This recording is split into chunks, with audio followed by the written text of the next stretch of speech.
الحمد لله رب العالمين والصلاة والسلام على خاتم النبيين وعلى آله وأصحابه وأزواجه أجمعين. أما بعد فأعوذ بالله من الشيطان الرجيم. بسم الله الرحمن الرحيم. ما كان محمد أبا أحد من رجالكم ولكن رسول الله وخاتم النبيين. صدق الله مولانا العظيم وصدق رسوله النبي الكريم ونحن على ذلك لمن الشاهدين والشاكرين. قبل تعظیم علماء کرام، بزرگوں، دوستوں اور عزیز بھائیوں، آپ سے پہلی ملاقات ہو رہی ہے اور میں ضروری سمجھتا ہوں کہ شکریہ ادا کروں. میرے لیے انتہائی قابل تعظیم، میں سمجھتا ہوں کہ میرے لیے اساتذہ کا درجہ رکھتے ہیں، محترم مفتی محمد زبیر تبسم صاحب اور میرے بڑے پیارے دوست اور بھائی حاجی اعجاز صاحب، ان کے واسطے سے یہ ملاقات نصیب ہوئی. اللہ تعالیٰ اسے اپنی بارگاہ میں قبول فرمائے.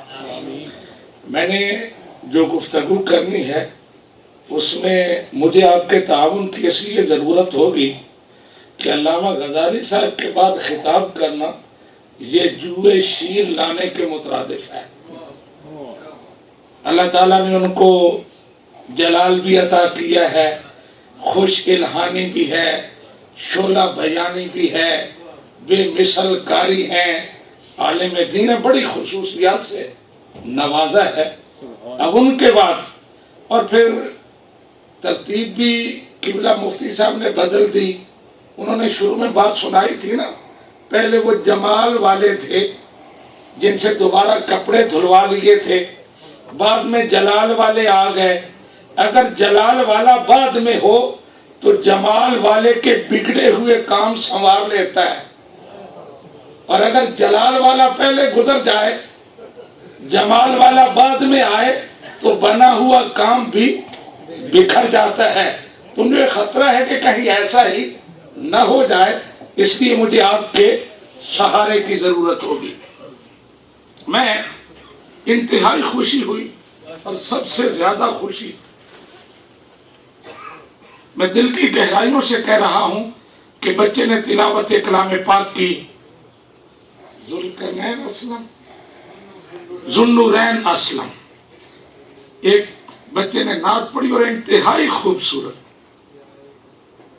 اور میں اس لیے اسپیشلی اس کو ہائی لائٹ کرنا چاہتا ہوں کہ میرا مشن، میں جو کاز لے کے چلا ہوں وہ انہی بچوں کے ایمان کو بچانا. آج ہمارے ان نوجوانوں کے ایمانوں کو سب سے زیادہ خطرہ منکرین ختم نبوت سے ہے. یہ ان کا ٹارگٹ ہے.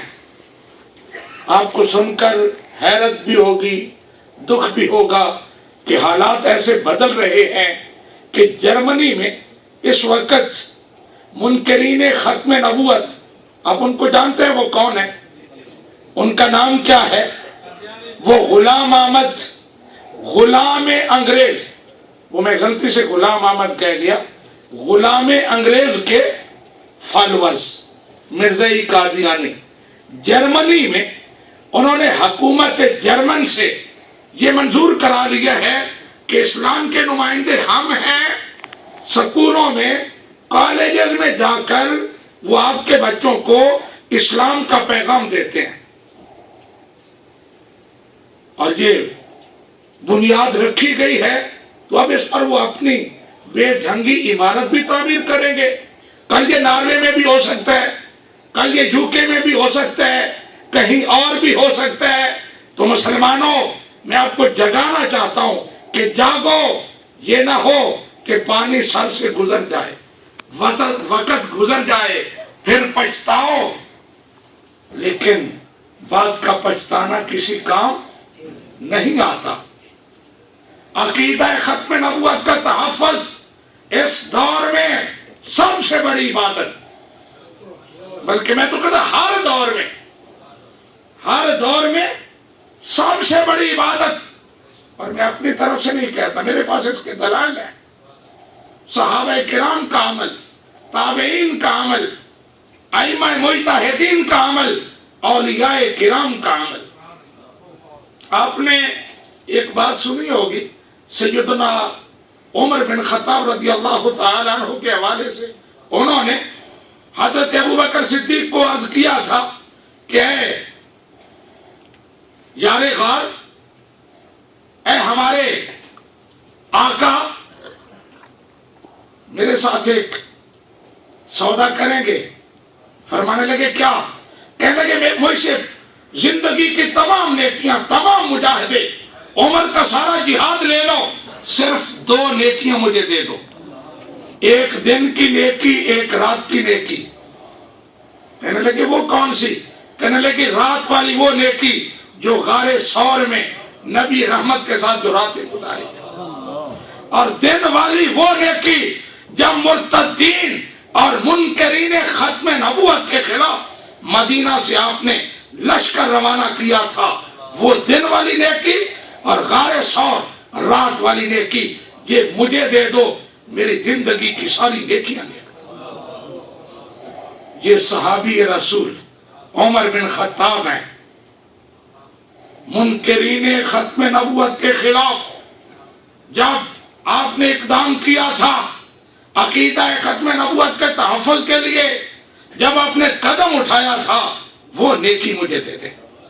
بڑا لمبا سفر ہے، اب ساری باتیں آپ کو میں نہیں سنا سکتے۔ ایک مثال اور، سیدنا وحشی بن حرب، ان کا نام آپ نے سنا ہوگا، انہوں نے نبی رحمت کے پیارے چچے اسد اللہ و رسولہ سیدنا امیر حمزہ، اسلام کے شیر، ان کو شہید کیا تھا۔